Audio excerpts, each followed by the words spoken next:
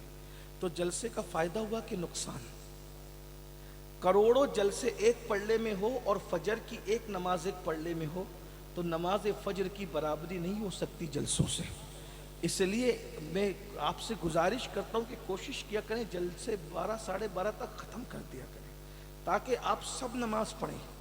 نماز کی کوئی برابری نہیں ہے۔ ہم سے قیامت میں یہ نہیں پوچھا جائے گا کہ جلسے میں گئے تھے کہ نہیں گئے تھے، لیکن ہم سے پہلا سوال قیامت میں یہی ہوگا کہ نماز پڑھی تھی کہ نہیں پڑھی۔ اس لیے اس کا خیال کرنا ہے۔ بہرحال جتنا آپ کا ذوق سلامت ہے اتنی بات کروں گا۔ سیدہ کائنات کا کردار یا ذات ہی الگ ہے، ایک الگ ہی شخصیت ہے۔ کائنات میں مردوں میں عورتوں میں کوئی اس مزاج کا پیدا ہی نہیں ہوا۔ رسول اللہ صلی اللہ علیہ وآلہ وسلم کے گھر میں مردوں میں بھی اس مزاج کا کوئی پیدا نہیں ہوا، عورتوں میں بھی کوئی پیدا نہیں ہوا۔ حضرت سیدہ عائشہ صدیقہ فرماتی ہیں صورت ہو بہو میرے نبی کی طرح، سیرت ہو بہو ان کے بابا کی طرح، سخاوت دیکھو تو ان کے بابا کی سخاوت یاد آ جائے، بولنے کے نپے تلے جملے سنو تو ان کے بابا کی یاد آ جائے، اٹھنا بیٹھنا چلنا پھرنا سخاوت معاف کرنا انداز سب اپنے ابا کی طرح تھی، بالکل باپ کی شبیہ تھی، باپ کی شبیہ تھی۔ لیکن آئیے ایک بات سنیے، بہنیں اگر سن رہی ہو تو ان کی خاص توجہ، عورتیں اگر سیدہ فاطمہ الزہرا کو آئیڈیل بنا لیں اپنے لیے تو میں سمجھتا ہوں کہ 90% ہم جرائم پر قابو پا سکتے ہیں۔ آج شوہر کے گھر میں تھوڑی سی تکلیف ہوتی ہے تو عورتیں کیا کرتی ہیں؟ فون اٹھاتی ہیں، موبائل تو سب کے پاس ہے ہی، کوئی چھوٹی بات تو نہیں ہے یہ، اور سیدھا ماں کے یہاں آج ہمارے گھر میں دوا نہیں آئی اور ایسا ہو گیا، ساس نے یہ کہہ دیا، ننن نے یہ کہہ دیا، یہ ایسا ہو گیا وہ ایسا، پھر ادھر سے بیٹی چارج کی جاتی ہے کہ اگر انہوں نے ایسا کیا تو تم بھی ایسا کرو، یہ کرو، جو بھی اس چیز ہوتی اس سے گھر بگڑتے ہیں۔ بیٹیوں کو چاہیے کہ شوہر کے گھر کی باتیں شوہر کے گھر ہی میں بھول جائے اور ماں کے گھر کی باتیں ماں کے گھر میں بھول جائے۔ اور یہ جو ہم اپنے داماد سے لڑنے کے لیے اتنی بہادری دکھاتے ہیں نا، اور داماد اپنے سسر سے لڑنے کے لیے جو بہت بہادری دکھاتا ہے نا، اس سے گھر بگڑتے ہیں۔ اس وقت تو بیٹیوں کو سیدہ فاطمہ الزہرا کی زندگی پڑھنے کی بے پناہ ضرورت ہے۔ اگر کسی کا باپ فیکٹری کا مالک ہے تو اس کی بیٹی کے قدم زمین پہ نہیں ٹکتے، میرا باپ کی فیکٹری ہے، میرے باپ کے کارخانے ہیں، میرے باپ کے کھیت ہے، کھلیان ہے، یہ وہ ہے۔ لیکن میں تم سب کو کہتا ہوں کہ کیا سیدہ فاطمہ کے بابا سے بڑا بھی دنیا میں کوئی مالدار دیکھا ہے؟ اتنے بڑے مالدار باپ کی بیٹی تھی جس کو یہ کہنے کا حق تھا کہ جنت میرے باپ کی ہے، جس کو یہ کہنے کا حق تھا جنت میرے باپ کی ہے، جس کو جچتا تھا یہ کہنا کہ جنت میرے باپ کی ہے، جس کو یہ کہنا جچتا تھا کہ جنت میرے باپ کی ہے، جس کے باپ کے دروازے کا دربان بن کر جبریل اعظم آتا ہو، ایسے بابا کی بیٹی ہے فاطمہ۔ جملے پہ توجہ کرنا، جس کے بابا کے دروازے کا دربان بن کر جبریل اعظم آتا ہو اس کو سیدہ فاطمہ کہتے ہیں۔ اور میرے امام یوں بیان کرتے ہیں، تیرے در کا درباں ہے جبریل اعظم، تیرے در کا درباں ہے جبریل اعظم، تیرا مدح خواہ ہر رسول و ولی ہے۔ اور کہتے ہیں اللہ اکبر، کیا بات کہی ہے، کہتے ہیں یا رسول اللہ، ہے بیتاب جس کے لیے عرش اعظم، ہے بیتاب جس کے لیے عرش اعظم، وہ اس راہ روے لامکاں کی گلی ہے، جس کی گلی کی یہ شان ہو اس کی شہزادی کی شان کا عالم کیا ہوگا، جس کی چوکھٹ کا یہ عالم ہو اس کی شہزادی کی عظمت و بزرگی کا عالم کیا ہوگا۔ ایک بات اور عرض کروں، جب بھی ہم سیدہ فاطمہ کی شان بیان کرتے ہیں تو عورتوں کے دماغ میں ایک تصور آتا ہے، فاطمہ مطلب کوئی بوڑھی عورت ہوگی، اس کے ہاتھ میں عصا ہوگا، اس کی کمر معاذ اللہ جھک گئی ہوگی، ایسی بوڑھی ہوگی کہ عمر کی وجہ سے بوڑھی عورتوں کی جیسے کمر جھک جاتی ہے ایسا ہوگا، اور اس کے بعد بال سفید ہو گئے ہوں گے۔ تو بڑھاپے میں تو نیک لوگ ایسے ہوتے ہیں، متقی ہوتے ہیں، پرہیزگار ہوتے ہیں۔ لیکن ایک بات کہوں، سیدہ فاطمہ کسی بوڑھی عورت کا نام نہیں ہے۔ اگر یہ دماغ میں ہے تو غلط فہمی دور کر لیں، سیدہ فاطمہ کا ٹھیک 28 سال کی عمر میں وصال ہو گیا تھا۔ یعنی یہ جتنی بھی بزرگی اور طہارت اور پاکیزگی بیان ہو رہی ہے یہ عین جوانی اور شباب کی پاکیزگی ہے. اس لیے جوان عورتیں سمجھ لے کہ یہ سیدہ فاطمہ نے تو بڑھاپا دیکھا ہی نہیں. ایک جملہ اور ایڈ کر لیں اپنی عقیدتوں کی سماعتوں میں. اللہ نے ان کے بابا کو بھی بوڑھا ہونے نہیں دیا اور اللہ نے سیدہ فاطمہ کو بھی بوڑھا ہونے نہیں دیا. بڑھاپے میں پہنچنے سے پہلے ان کے بابا کو بھی اپنے پاس بلا لیا اور بڑھاپے میں پہنچنے سے پہلے ان کی شہزادی کو بھی اللہ نے اپنے پاس بلا لیا. یعنی بابا بھی بڑھاپے سے محفوظ اور شہزادی بھی بڑھاپے سے محفوظ. یعنی جو بھی تقوی اور پرہیزگاری کا مزاج ہے یہ سیدہ فاطمۃ الزہرا کی عین جوانی کی زندگی ہے, عین شباب کی زندگی ہے. اللہ اکبر. اب ذرا غور کرنا, اتنے بڑے باپ کی بیٹی ہے کہ جس کے دروازے سے سب نوازے جاتے ہیں. ایک دیہاتی آ کے کہتا ہے یا رسول اللہ میں غریب و مفلس ہوں کچھ عطا کرے. تو آقا علیہ السلام اس کا ہاتھ پکڑ کے کہتے ہیں یہ 2 پہاڑوں کے بیچ میں جتنی بکریاں ہیں وہ سب میری ہے, جا میں تجھے عطا کرتا ہوں. وہ دیہاتی لے کر جا کر کہتا ہے لوگوں اگر مالدار بننا چاہتے ہیں تو محمد عربی کا کلمہ پڑھ کے مسلمان ہو جاؤ. محمد تو لوگوں کو مالا مال کر دیتے ہیں. اتنے مالدار بابا کی بیٹی. آپ بتائیں نا, لوگ 50 روپیہ 100 روپیہ 500 روپیہ دیتے ہیں اور اس پہ گھمنڈ کرتے ہیں. اللہ کے رسول نے تو جنگل بھر بھر کے بکریاں دی لوگوں کو, بن اور آج بھی دے رہے ہیں, بن مانگے دیا اور اتنا دیا, دامن میں ہمارے سمایا نہیں. لیکن افسوس صد افسوس آج بیٹیوں کی اللہ اکبر خواہشات بڑھتی چلی گئی. آج بیٹیوں کی خواہشات اچھے کپڑوں, اچھے زیورات, اچھا مکان, اچھی بائک, اچھی کاریں, سجنے کے لیے بیوٹی پارلر, مہندی کے لیے کلبے, یہ ساری جو ہے وہ قناعت ختم ہو گئی اور یہ خواہشات بڑھتی چلی گئی. نتائج کیا ہو رہے ہیں؟ ہنسنے کی بات نہیں, بہنوں کی خاص توجہ. نتائج کیا ہو رہے ہیں؟ جب خواہشات بڑھ گئی, اب باپ پورا نہیں کر پا رہا ہے تو کیا ہو رہا ہے؟ کسی غیر کے ہاتھ میں ہاتھ دے رہی ہے خواہشات کے لیے. بھائی پورا نہیں کر پا رہا ہے تو کسی اور کا ہاتھ پکڑ کر کے آبرو کا سودا کر رہی ہے. اللہ اکبر. شوہر پورا نہیں کر پا رہا ہے تو شادی شدہ ہونے کے بعد بھی یہاں کی عورتیں ایسی نہیں ہوگی, ایک جنرل بات میں کر رہا ہوں, ایسے علاقے میں ایسے نہیں ہوتے, لیکن چونکہ آواز ہماری پوری دنیا تک اللہ پہنچاتا اپنے کرم سے تو پوری دنیا میں تقریر سنی جاتی ہے. تو دنیا میں جہاں ضرورت ہے وہاں کے لیے بات, لیکن ویکسین تو کہیں بھی لگایا جا سکتا ہے. تو کیا ہو رہا ہے؟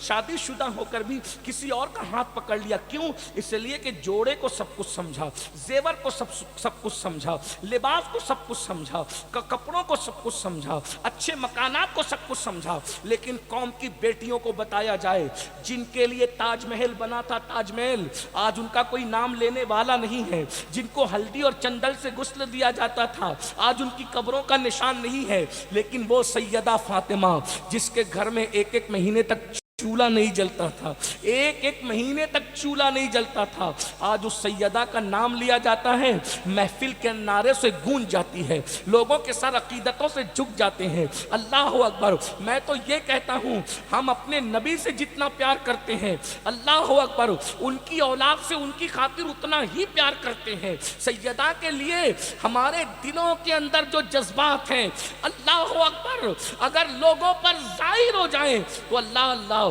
لوگ حیران ہو جائیں, لوگوں کے سینوں میں آگ لگے حسد کی کہ مسلمان اپنے نبی کی شہزادی سے اتنی محبت کرتے ہیں اور میرے نبی نے محبت کا حکم دیا. آقا فرماتے ہیں میں نے اپنی بیٹی کا نام فاطمہ اس لیے رکھا کہ فاطمہ پر بھی جہنم حرام ہے اور جو اس سے محبت کر لے اس پر بھی جہنم حرام کر دی جاتی ہے. یہ سیدہ کی شان ہے.